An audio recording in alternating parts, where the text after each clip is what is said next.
दोस्तों, नमस्कार। स्वागत है आप सभी का आपके अपने YouTube channel result with Gautam sir पर। तो कैसे हैं आप सभी लोग? जैसा कि आप लोगों को मैंने पिछली क्लास में इन्फॉर्म कर दिया था कि जो आपका प्राचीन उत्तर प्रदेश का इतिहास है वो समाप्त हो चुका है और आज का जो क्लास है मध्यकालीन इतिहास आज से हम लोग स्टार्ट करेंगे, क्योंकि प्राचीन उत्तर प्रदेश के इतिहास में बहुत कुछ विशेष नहीं हुआ करता था। जितना इम्पोर्टेंट था, जितना महत्वपूर्ण था आपके लिए मैंने आपको उतना दे दिया है और उससे बाहर ज़्यादा क्वेश्चन नहीं जाएंगे। ज़्यादातर उसमें बहुत बड़े बड़े कॉन्सेप्ट नहीं हैं, ठीक ठाक कॉन्सेप्ट हैं, उनको मैंने आपको बता दिया है। आज हम बात करने वाले हैं आपके उत्तर प्रदेश का जो मध्यकालीन इतिहास है इसके विषय में यहाँ पर बात करेंगे और मध्यकाल कहाँ से स्टार्ट होता है, इसकी शुरुआत कैसे होती है, उसके कौन कौन से शासक होते हैं, उनके बारे में हम लोग जानकारी यहाँ पर लेंगे। जो कल का क्लास था, कल की क्लास में हमने आपको बता दिया था कि जो गढ़वाल वंश और चंदेल वंश इन सब के बारे में मैंने जानकारी आपको दी थी। आज की जो क्लास है डिपेंड है पूरी तरह से मध्यकालीन इतिहास पर और उत्तर प्रदेश के साथ साथ में इसमें आपको भारत के इतिहास के भी बारे में जानकारी यहाँ पर जानने को मिलेगा, क्योंकि इतिहास तो एक ही है। चाहे इतिहास मुगल काल का हो तो भी उत्तर प्रदेश में होता है,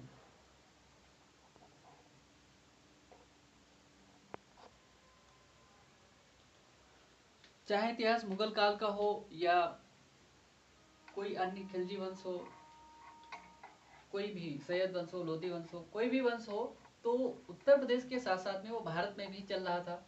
तो भारत के इतिहास के साथ साथ में उसके एक पार्ट के रूप में हम उत्तर प्रदेश का इतिहास देख पा रहे हैं यहाँ पर। तो आज हम बात करेंगे सबसे पहले मध्यकालीन इतिहास के बारे में। मध्यकालीन इतिहास हमारा कैसा था, क्या था, कौन कौन से राजा हुए, किन किन सुल्तानों ने यहाँ पर राज किया। तो सबसे पहले आप लोग हेडिंग स्टार्ट करेंगे, एक पेज वहाँ पर उत्तर प्रदेश के जो प्राचीन इतिहास है वहाँ पर छोड़ देंगे, उसके बाद में स्टार्ट करेंगे यहाँ से मध्यकालीन इतिहास या उत्तर प्रदेश का मध्यकालीन इतिहास।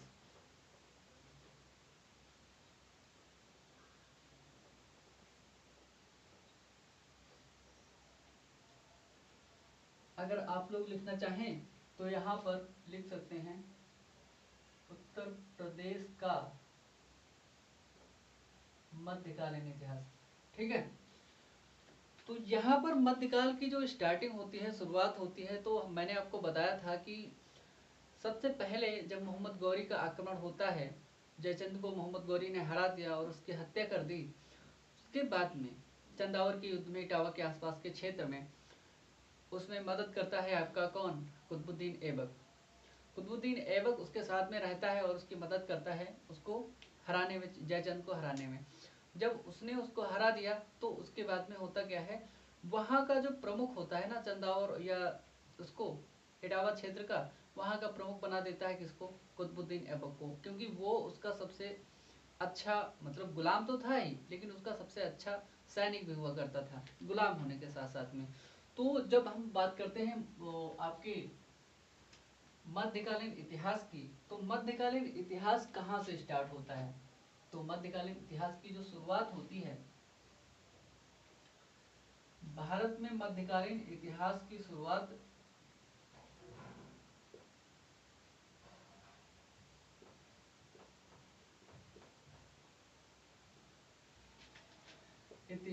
शुरुआत कब से होती है।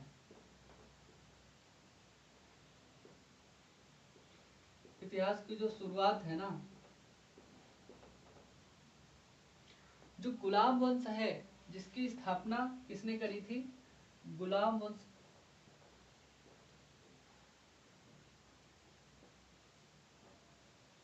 गुलाम वंश की स्थापना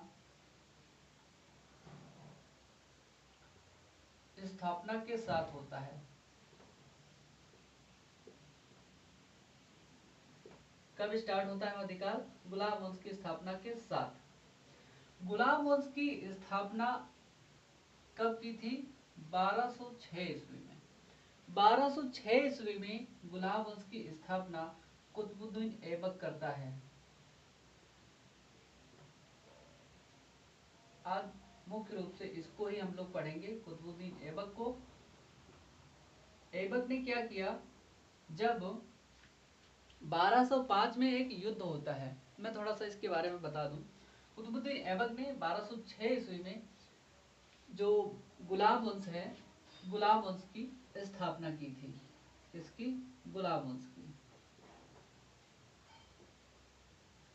गुलाम वंश की इसने स्थापना कर दी। गुलाम वंश की स्थापना इसने 1206 में करी। उसके पहले का थोड़ा सा इतिहास आप जान लीजिए। इससे पहले होता क्या है, चंदावर के युद्ध में जब मोहम्मद गौरी और ऐबक दोनों जीत जाते हैं, जीतने के बाद में वहां का प्रमुख जो होता है बना देता है किसको, ऐबक को। ऐबक को प्रमुख बनाने के बाद में मोहम्मद गौरी वापस होता है। वापस होने के बाद में खुद के प्रशासन में लौटता है। लौटने के बाद में होता क्या है, एक युद्ध होता है, अंधखुद का युद्ध। अंधखुद के युद्ध में मैं बात कर लूं अगर आपसे, अंधखुद का युद्ध हुआ था। अंधखुद के युद्ध में 1205 में होता है ये होता है आपका 1205 में अंधखुद का युद्ध। ठीक, अंधखुद के युद्ध में होता क्या है, ये होता है गौरी और ख्वारिज़्म शाह के बीच में। गौरी और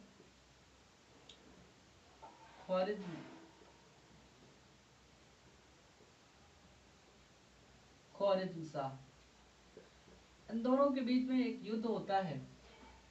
लेकिन होता क्या है, ख्वारिज़्म शाह यहाँ पर ज्यादा मतलब बहुत बेहतरीन तरीके से नहीं लड़ पाता है, लेकिन इसकी तरफ से और कोई नहीं आता है। लेकिन इसकी जो दुश्मनी थी, खोखरों से दुश्मनी हुआ करती थी इसकी, लेकिन ये यहाँ पर थोड़ा बहुत जीत करके मतलब होता है, जीतता रहता है थोड़ा बहुत, लेकिन ये घायल हो जाता है। घायल होने के साथ ही खोखर इस पर आक्रमण कर देते हैं। खोखर क्या थे, खोखरों ने क्या किया, इसके ऊपर आक्रमण कर दिया। और जब इसके ऊपर आक्रमण कर देते हैं खोखरों ने, तो लगभग ये काफी ज्यादा घायल हो जाता है, घायल अवस्था में। और यहाँ पर खोखरों ने अपनी प्रमुख भूमिका इसको लगभग पराजित करने में निभाई, लेकिन ये पराजित नहीं होता है, लेकिन घायल हो जाता है। घायल होने के साथ में ये वापस अपने देश के लिए, मतलब अपने देश के लिए वापस होने के लिए जाता है। और वापस होते समय इसकी मतलब रास्ते में हत्या हो जाती है। और हत्या होने के साथ में यहाँ पर बचता कौन है, आपका ऐबक बचता है, कुतुबुद्दीन ऐबक बचा। फिर ऐबक ने क्या किया, ऐबक के साथ में 2-3 लोग और होते हैं, 4 लोग, वो लोग भी अपनी मतलब सत्ता को कायम करने के लिए मतलब कहते हैं इसकी गौरी की सत्ता पर। लेकिन यहाँ पर किसी का मतलब जो है अधिकार नहीं हो पाता है, लेकिन अपना जो ये है ऐबक अधिकार कर लेता है। ऐबक के अधिकार के साथ ही ऐबक अपने धर्म वंश की स्थापना करता है। क्योंकि वो गुलाम रहा था इतने दिनों से, वो उसका गौरी का गुलाम ही था, तो इसने क्या किया, गुलाम वंश की सत्ता को यहाँ पर स्थापित किया। और जैसे इसने 1206 में गुलाम वंश को स्थापित किया, गुलाम वंश का जो शासक है वो बना, तो उसने कई सारी उपाधियां धारण करी। तो इसको यहाँ पर मिटा देंगे। भारत में मध्यकालीन इतिहास की, या उत्तर प्रदेश में मध्यकाल की जो इतिहास है, उसकी शुरुआत गुलाम वंश की स्थापना के साथ ही होती है। ठीक है, 1206 में इसने कुतुबुद्दीन ऐबक ने क्या किया, स्थापित किया गुलाम वंश को। और गुलाम वंश का स्थापना जो है, मैंने आपको बताया कि कैसे हो रही है। यहाँ पर गुलाम वंश की स्थापना 1205 में अंधखुद का युद्ध हो रहा है। अंधखुद के युद्ध में जीतते हुए गौरी ने किससे, खोखरों से हार पाई और घायल हो गया। वो घायल होकर के वापस जा रहा था। वापस जाते समय इसकी हत्या हो जाती है। हत्या होने के बाद में यहाँ का प्रमुख जो है उसको नियुक्त कर देता है, किसको, खुद बन जाता है वो प्रमुख। क्योंकि उसने जो चंदावर का युद्ध जीता था उसमें ही प्रमुख इसको नियुक्त कर दिया था, किसको, गुलाम कुतुबुद्दीन ऐबक को। उसके बाद में होता क्या है, गुलाम कुतुबुद्दीन ऐबक ने क्या क्या किया,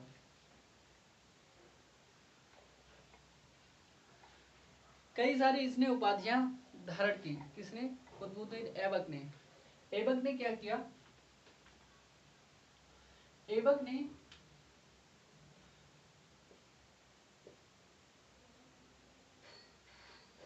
ऐबक मतलब लाखों का दान देता था।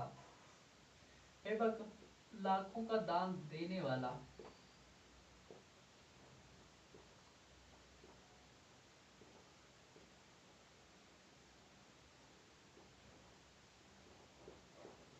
ऐबक लाखों का दान देने वाला था, इसलिए इसको क्या कहा जाता था, इसे लाख बख्श के नाम से जाना जाता था। किस नाम से? लाख बख्श के नाम से जाना जाता था, क्योंकि ये लाखों का दान देता था। एक किताब है, एक लेखक हैं मिन्हास उस सिराज,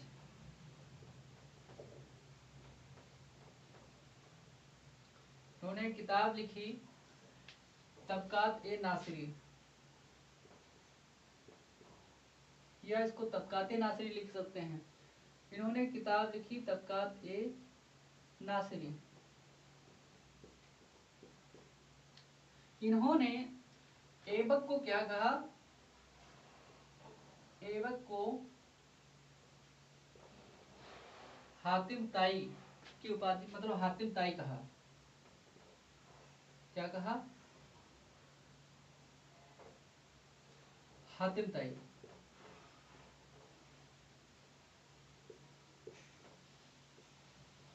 इन्होंने क्या कहा? हातिम ताई कहा, क्योंकि ऐबक लाखों का दान देने वाला था, बहुत सारा दान उड़ाया, मतलब लुटाया करता था, देता था लोगों को, गरीबों को भी देता था, इसलिए इसको क्या कहा गया? लाख बख्श के नाम से जाना गया। मिन्हाज उस सिराज ने अपनी एक किताब लिखी और इसको क्या कहा? हातिम ताई, इसमें मतलब कहा। क्या कहते हैं? हातिम ताई। किसको? कुतुबुद्दीन ऐबक को।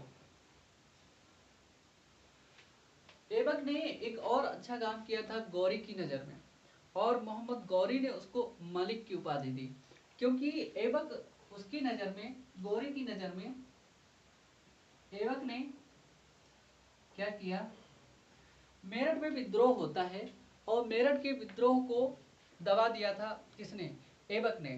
मतलब उस समय जब मेरठ का विद्रोह होता है, तत्कालीन समय में गौरी अनुपस्थित रहता है किसी कारणवश से, और ऐबक ने क्या किया?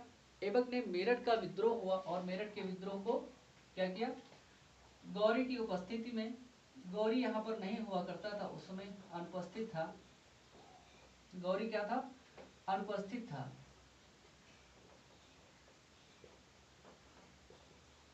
गौरी की अनुपस्थिति में क्या किया? मेरठ का जो विद्रोह हुआ ना, मेरठ का विद्रोह, इसने क्या किया? मेरठ के विद्रोह को इसने, ऐबक ने दबा दिया। जब इसने मेरठ मेरठ के विद्रोह को दबा दिया या समाप्त कर दिया, तो आपका जो गौरी होता है ना, गौरी गौरी ने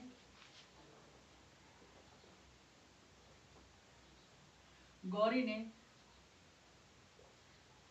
इसको खुश होकर के मलिक की उपाधि इसको देता है। किसकी? मलिक की उपाधि दी इसको। किसको? आपके ऐबक को मलिक की उपाधि दी। ठीक है। तो जब मतलब मेरठ का विद्रोह हुआ, मेरठ के विद्रोह को दबा दिया इसने। कब? 1192 ईस्वी की बात है ये, 1192 ईस्वी में। यहाँ पर आप लोग लिख लेंगे मेरठ का विद्रोह जो होता है 1192 ईस्वी के आसपास। ठीक है। तो 1192 में इसने, ऐबक ने मोहम्मद गौरी की उपस्थिति में क्या किया? मेरठ के विद्रोह को दबा दिया, जिससे खुश होकर के किसने? गौरी ने आपकी, और तब उस समय गौरी अनुपस्थित भी था, वहां पर नहीं था, इसने क्या किया? दबा दिया, और ये खुश हो गया इससे, और खुश होकर के इसको क्या? मलिक की उपाधि, नवाज दिया इसको मलिक की उपाधि से। मैंने बताया कि ऐबक जो था लाखों का दान देता था, लाखों का दान देने वाला होने के कारण इसको लाख बख्श के नाम से जाना जाता था, कहा जाता है लाख बख्श के नाम से। मिन्हाज उस सिराज, इन्होंने एक अपनी किताब भी लिखी तबकात ए नासिरी। ये क्वेश्चन पूछा जा चुका है, एक बार नहीं, पीसीएस में एक बार यूपीएससी में भी आ चुका है स्टेटमेंट के रूप में, तबकात ए नासिरी। और मतलब किसका किसकी रचना है? तबकात-ए-नासिरी उसको लिखा और इन्होंने गोरी ऐबक को जिसने क्या कहा है? हातिम ताई कहा है। और इसने क्या किया? ऐबक ने मेरठ के विद्रोह को 1192 ईस्वी में होने वाले विद्रोह को दबा दिया, जिससे खुश हो गया गौरी, और गौरी ने क्या किया? इसको उपाधि दे दी, उपाधि से नवाजा, मलिक की उपाधि दी। अब होता क्या है, 1206 ईस्वी में उसने क्या किया? कुतुबुद्दीन ऐबक ने गुलाम उस की स्थापना की, लेकिन 1210 ईस्वी में इसकी धीरे धीरे मृत्यु हो जाती है और उसके बाद में सुल्तान बनता है कौन? इल्तुतमिश। अब आता है आपका इल्तुतमिश।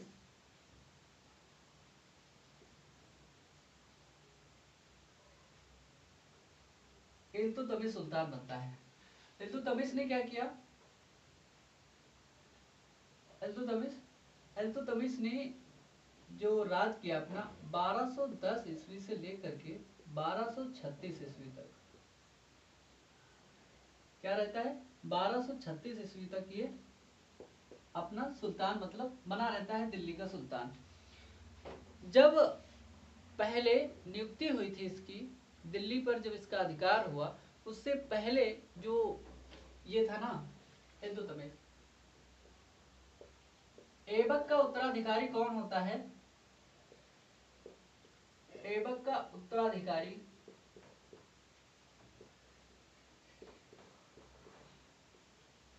इसका दामाद था। कौन? इसका दामाद था इल्तुतमिश। इल्तुतमिश ऐबक का दामाद हुआ करता है। होता ये है कि इल्तुतमिश ऐबक का गुलाम था, ऐबक का गुलाम था। अगर ये इसको अपना दामाद नहीं बनाता तो कहीं न कहीं जब गौरी की सत्ता बाहर मतलब गौरी की सत्ता पर स्थापित हुआ था, ऐबक बना हुआ था, उस समय कम से कम 3-4 बख्तियार खिलजी वो भी मतलब इसके गौरी के शासन के लिए, ताजुद्दीन इल्दौज वो भी गौरी के शासन पर मतलब अपने सत्ता अधिकार स्थापित करने के लिए वो भी आ रहा था। अगर ये कुछ इधर उधर का मतलब भटक जाता ऐबक, तो ये इल्तुतमिश भी इसके ऊपर आक्रमण कर सकता, क्योंकि ये भी इसका गुलाम हुआ करता था। इसलिए इसने क्या किया? ऐबक ने विवाहों का उपयोग किया। इसने एक लोग के साथ में अपना खुद का विवाह किया, एक लोग के साथ में अपनी बहन का विवाह कर दिया, और बेटी के साथ में इल्तुतमिश के साथ में अपनी बेटी का विवाह कर दिया। तो ऐसे विवाहों का उपयोग कर करके इसने क्या किया? ऐबक ने अपनी सत्ता को स्थापित कर लिया और आक्रमण से बचा लिया। कुछ को तो इसने आक्रमण करके या समाप्त ही कर दिया, अधिकार कर लिया उनके ऊपर, ऐसा किया। तो इसका दामाद कौन था? इसका दामाद था इल्तुतमिश, और ये उत्तराधिकारी होता है इसका कब? 1210 ईस्वी में। 1210 में इसकी सत्ता आती है। इसको दिल्ली का वास्तविक सुल्तान या वास्तविक सुल्तान माना जाता है। किसको? इल्तुतमिश को। अब इल्तुतमिश क्या करता है? इल्तुतमिश जो होता है भारत में, सबसे पहली बात तो ये, या उत्तर प्रदेश की बात हो रही तो उत्तर प्रदेश में कह लीजिए, या भारत में, मुख्य रूप से भारत में तुर्क साम्राज्य का वास्तविक संस्थापक हुआ इल्तुतमिश। इल्तुतमिश जो है भारत में तुर्क शासन का वास्तविक संस्थापक था। क्या वास्तविक संस्थापक इसको कहते हैं? मैंने आपको एक बार बताया भी है, वास्तविक संस्थापक था।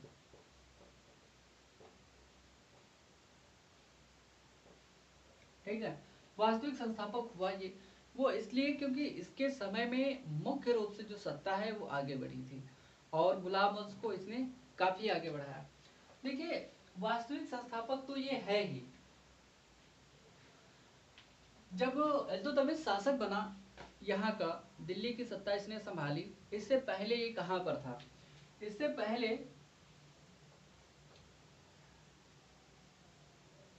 दिल्ली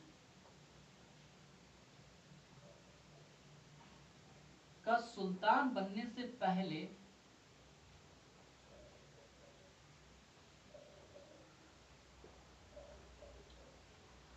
देखिए ये पहला तुर्क सुल्तान है।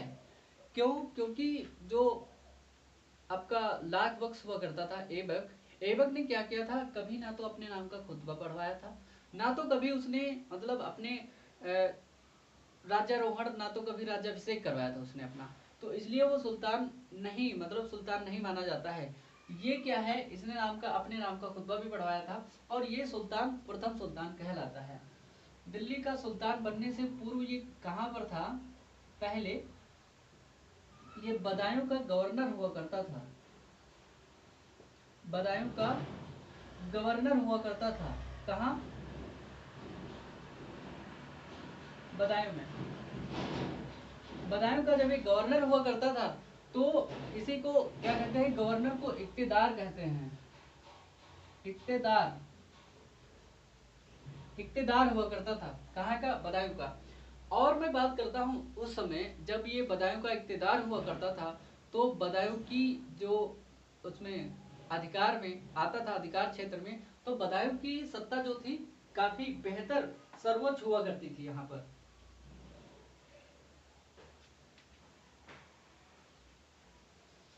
क्या था, सल्तनत में जो बदायूं को माना जाता था ना, सल्तनत में बदायूं को सर्वोच्च माना जाता था उस समय। बदायूं को उस समय सर्वोच्च माना जाता था।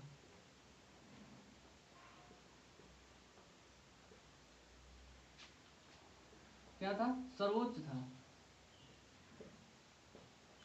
इसलिए ये क्या था, वहां का सूबेदार, इक्तेदार, गवर्नर हुआ करता था। कौन? इल्तुतमिश। जब गवर्नर हुआ करता था तब मैं इसको थोड़ा सा मिटाऊं, अब आगे बढ़ूं। ऐबक ने क्या किया, ऐबक का उत्तराधिकारी कौन हो गया? इल्तुतमिश हो गया। ये उसका दामाद हुआ करता था 1210 ईस्वी में। और इल्तुतमिश का शासन जो है आपका चल रहा है कब से कब तक? 1210 ईस्वी से लेकर के 1236 ईस्वी तक ये राज करेगा यहाँ पर। और इसने क्या किया, इसको प्रथम वास्तविक संस्थापक तुर्क साम्राज्य का कहा जाता है, या मुगल उसका गुलाम वंश का कहा जाता है। दिल्ली का सुल्तान बनने से पूर्व ये बदायूं का गवर्नर हुआ करता था, इक्तेदार हुआ करता था, इक्तेदार हुआ करता था, या गवर्नर हुआ करता था, या इसको और नामों से जाना जाता है। ठीक है। और उस समय जो बदायूं का शासन हुआ करता था, सल्तनत में सर्वोच्च मतलब अपनी सत्ता रखता था, इसलिए वहां का वो क्या हुआ करता था, गवर्नर, इक्तेदार या सूबेदार हुआ करता था। ठीक है। अब मैं बात करता हूँ आपके सुल्तान बन गया है ये। और देखो इसे दिल्ली का प्रथम सुल्तान भी माना जाता है, क्योंकि मैंने बताया ना आपको कि उसने आपके जो मोहम्मद गौरी हुआ करता था, क्या था, ये बदायूं का इक्तेदार हुआ करता था उस समय। और इसने क्या किया, इसे दिल्ली का प्रथम सुल्तान इसलिए माना जाता है क्योंकि आपको मैंने ऐबक के बारे में बताया, ऐबक ने ना तो अपने नाम का खुतबा पढ़वाया था, ना तो वो कभी सुल्तान बना। इसलिए इसलिए इसको इल्तुतमिश को क्या कहते हैं, दिल्ली का प्रथम सुल्तान भी कहा जाता है। तो हम यहाँ पर नोट कर लेंगे, इल्तुतमिश को मतलब इसे दिल्ली का प्रथम सुल्तान भी कहा जाता है, दिल्ली का प्रथम सुल्तान माना जाता है। ठीक है, ये दिल्ली का प्रथम सुल्तान है। और इसको गुलामों का गुलाम कहा जाता है, क्योंकि मोहम्मद गौरी का गुलाम हुआ करता था ऐबक, और ऐबक को गुलाम कौन हुआ, इल्तुतमिश। तो इसको गुलामों का गुलाम कहा जाता है। इसे क्या कहते हैं, गुलामों का गुलाम,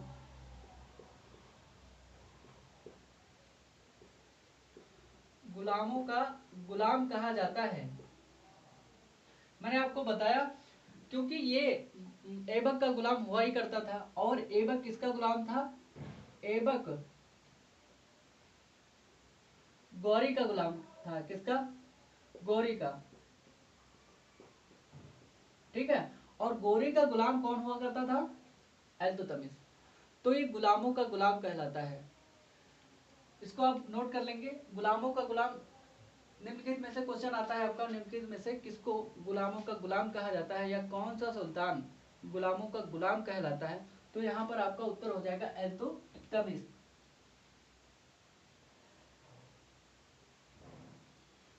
इसने क्या किया, दिल्ली में सबसे पहले नियमित सिक्के जारी किए। इससे पहले जो सिक्के जारी किए जाते थे नियमित रूप से नहीं थे, ना तो अच्छे प्रकार के हुआ करते थे। पहली बात तो ये, इसने क्या किया, इसने सर्वप्रथम नियमित सिक्के जारी किए। क्या किया, नियमित सिक्के जारी किए।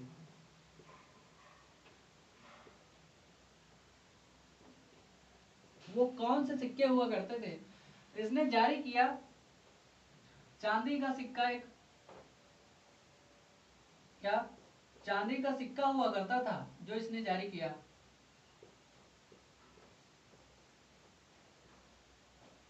चांदी का सिक्का, इसका नाम हुआ करता था आपका जीतल, सॉरी इसका नाम हुआ करता था टंका। इसका नाम हुआ करता था टंका, चांदी का टंका, जो कि 175 ग्रेन का हुआ करता था। कितने? 175 ग्रेन का हुआ करता था ये चांदी का टंका। और मैं बात कर रहा हूं दूसरा जो इसने सिक्का जारी किया, इसने तांबे का जारी किया सिक्का, तांबे का सिक्का जारी किया इसने, और उसका नाम हुआ करता था, इसने उसको नाम दिया था जीतल। क्या किया, इसको इसने नाम दिया जीतल।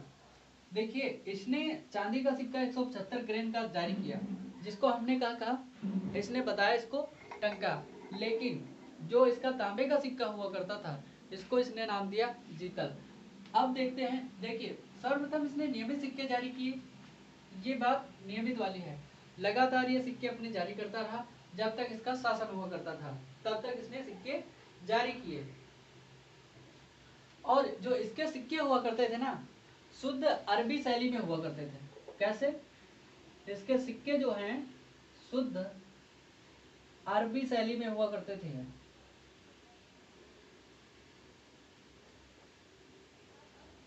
कौन सी शैली? अरबी शैली में, ठीक है। शुद्ध अरबी शैली में इसने अपने सिक्के जो है जारी किए थे। इसको आप लोग ध्यान रखेंगे, क्योंकि चांदी का जो सिक्का हुआ करता था टंका, वो भी अरबी शैली में इस पर नोट किया जाता था, लिखा जाता था। इसने एक काम और किया, इसको आप लोग नोट कर लेंगे, फिर आगे बढ़ाता हूँ। इसने क्या किया, दिल्ली का प्रथम सुल्तान इसको माना जाता है। इसे गुलामों का गुलाम कहा जाता है, क्योंकि ये मोहम्मद गौरी हुआ करता था, वो इसका मोहम्मद गौरी का गुलाम हुआ करता था। ऐबक, जो जिसे लाख बख्श कहा जाता था, उसका ये गुलाम हुआ करता था। इसलिए इसने क्या किया, इसको गुलामों का गुलाम कहा जाता है। इसने शुद्ध अरबी भाषा में, अरबी शैली में सिक्के चलाए। चांदी का टंका जिसको कहते हैं 175 ग्रेन का हुआ करता था, लेकिन तांबे का जीतल हुआ करता था। इसको इसने नियमित रूप से जारी किया, क्योंकि इसने एक और संगठन बनाया था।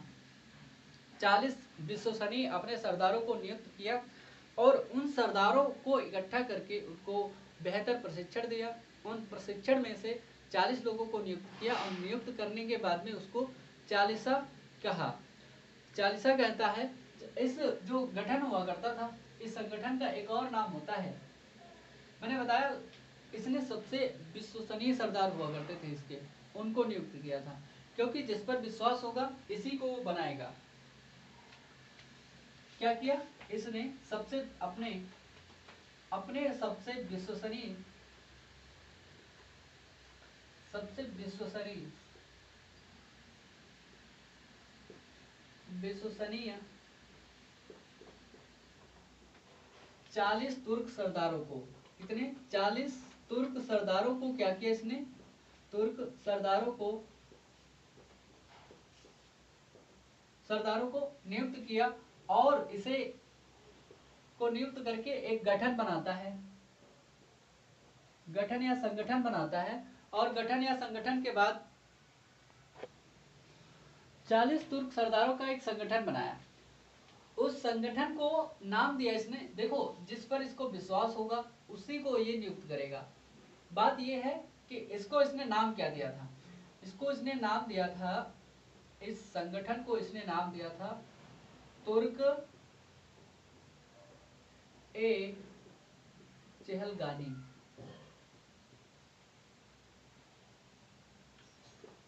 तुर्क ए चहलगानी इसको नाम देता है, कौन, इल्तुतमिश। और इसको हम क्या कहते हैं, या इसे चालीसा के नाम से भी जाना जाता है, चालीसा के नाम से भी इसको जाना जाता है इस संगठन को। ठीक है, इस संगठन को इसने अपने 40 विश्वसनीय सरदारों को नियुक्त किया, जिसमें इसको क्या कहते हैं, इसको कहते हैं चालीसा या तुर्के चहलगानी। अब मैं बात करता हूं आपसे इसके बाद में, देखिए 2.5 दिन का झोपड़ा आता है, 2.5 दिन का झोपड़े को पूर्ण करवाया इसने और चीजें इसमें यहाँ पर बनवाता है, तो उन सबको हम इतिहास में पढ़ेंगे, ये इंपॉर्टेंट यहाँ पर नहीं है। जो इम्पोर्टेंट है वो इसका नाम पूछा जाता है। निम्नलिखित में से 40 सरदारों का जो चालीसा हुआ करता था किस सुल्तान के समय में बना, ये ऐसा क्वेश्चन पूछा जा सकता है। और मैं बात करता हूं आपसे आगे इसके बाद में, इसके पश्चात जो इसकी उत्तराधिकारी होती है, इल्तुतमिश की उत्तराधिकारी, इल्तुतमिश की उत्तराधिकारी जो हुई उसकी पुत्री हुई,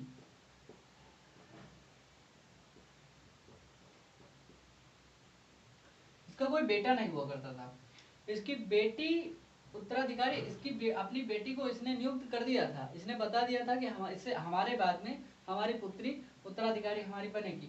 लेकिन हुआ क्या, जो कुछ इसके 40 तुर्क सरदारों का इसने नियुक्त किया था, सारे के सारे एक ही माइंड के तो होंगे नहीं, अलग अलग माइंड के होंगे। कुछ लोगों ने अलग से गठित करके किसी दूसरे व्यक्ति को यहाँ पर थोड़े दिन के लिए शासक बना दिया। शासक बनने के बाद में उत्तराधिकारी रजिया कैसे बनी, कुछ सरदारों का इसको सपोर्ट मिल गया, और सपोर्ट मिलने के बाद में रजिया जो है कहने लगी कि जनता के साथ में मिलने लगी और बोलने लगी कि हमारा उत्तराधिकार, हमारे पिता का शासन हमको मिलना चाहिए कि नहीं मिलना चाहिए। तो ऐसे करके रजिया सुल्तान बनी और कुछ लोगों को इसने वहां पर हटाया भी अपने आगे से। और क्या किया, इसकी जो उत्तराधिकारी हुई इसकी पुत्री कौन बना, इसकी पुत्री या इसकी बेटी रजिया सुल्तान बनी।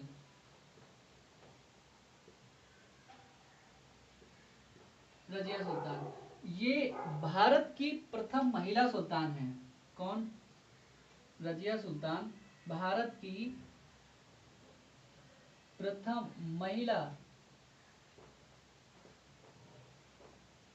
सुल्तान है। कौन, रजिया बेगम।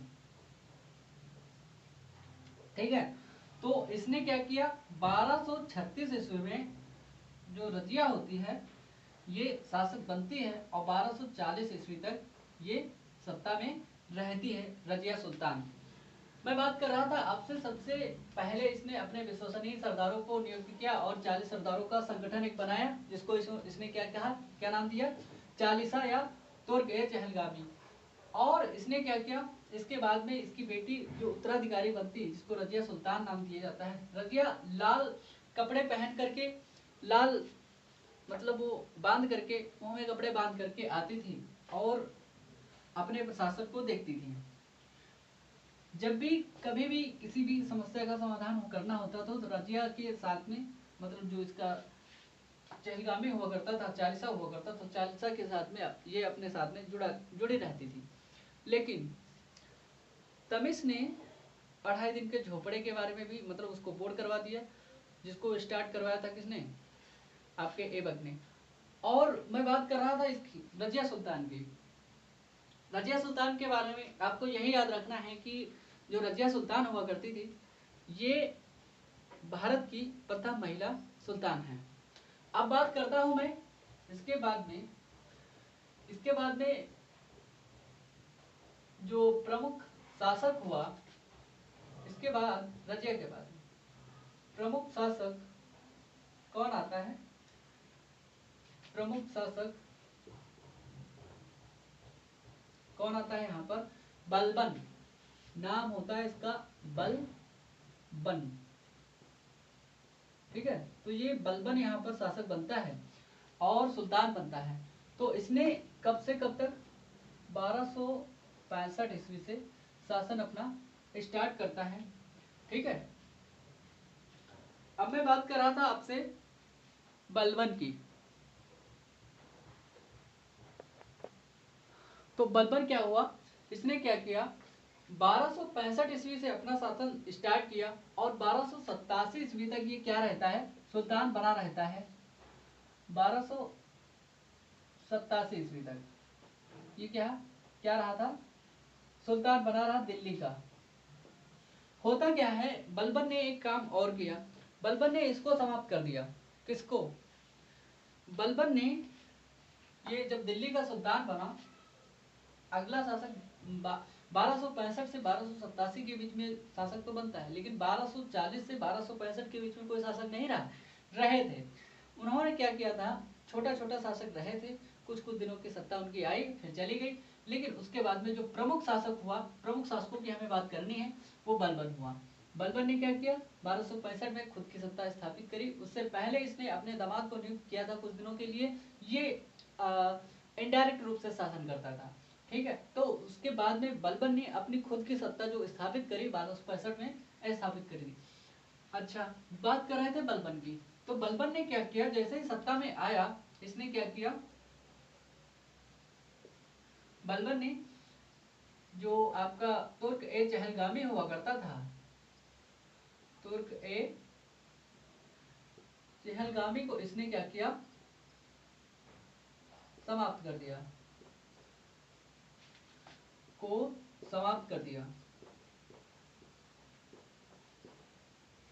समाप्त कर दिया। और बलबन ने क्या काम किया, इसने पहली बात तो 40 सरदारों का जो विश्वसनीय सरदारों का जो ग्रुप हुआ करता था, उसको संगठन हुआ करता था, उसको समाप्त कर दिया। समाप्त करने के बाद में अपने जो दैवी उत्पत्ति का जो सिद्धांत हुआ करता था उसको लागू किया, राजत्व का सिद्धांत लागू किया इसने। तो इसके ऊपर ही इसने क्या किया, राजत्व का सिद्धांत क्या किया, राजत्व का सिद्धांत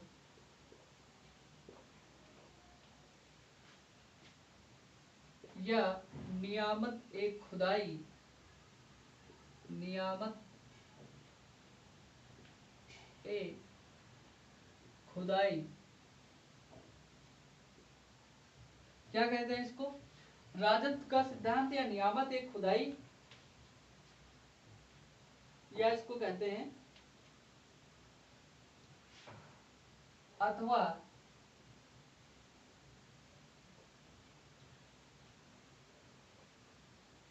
दैवीय राजत्व का सिद्धांत।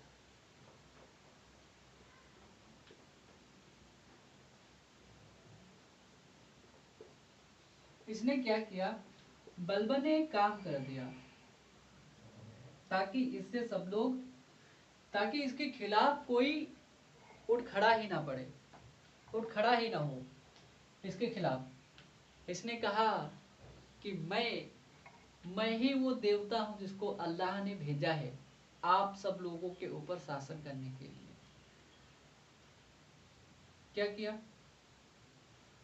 इसने, कहा इसने अपने जो समय में इजरा और पाबोस की जो प्रथा हुआ करती थी उसको लागू किया, जिसमें लोग ऐसे नहीं करते हैं तो सिर झुका करके जो सुल्तान होता है उसको नमस्कार किया करते हैं, वो वाली प्रथा इसने लागू कर दी अपने समय में बलबन ने।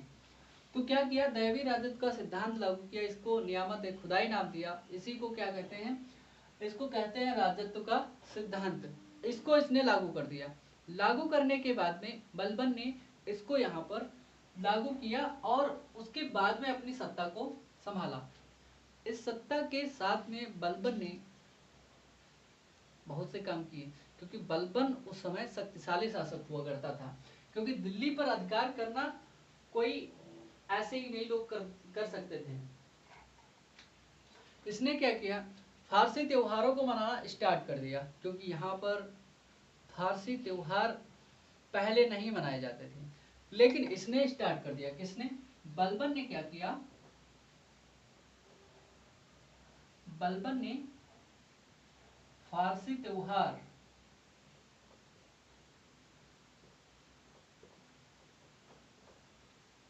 कौन सा हुआ करता था, नवरोज को मनाना स्टार्ट कर दिया।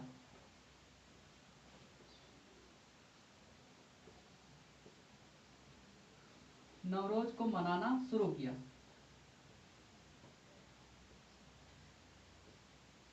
किसने? बलबन ने आपके।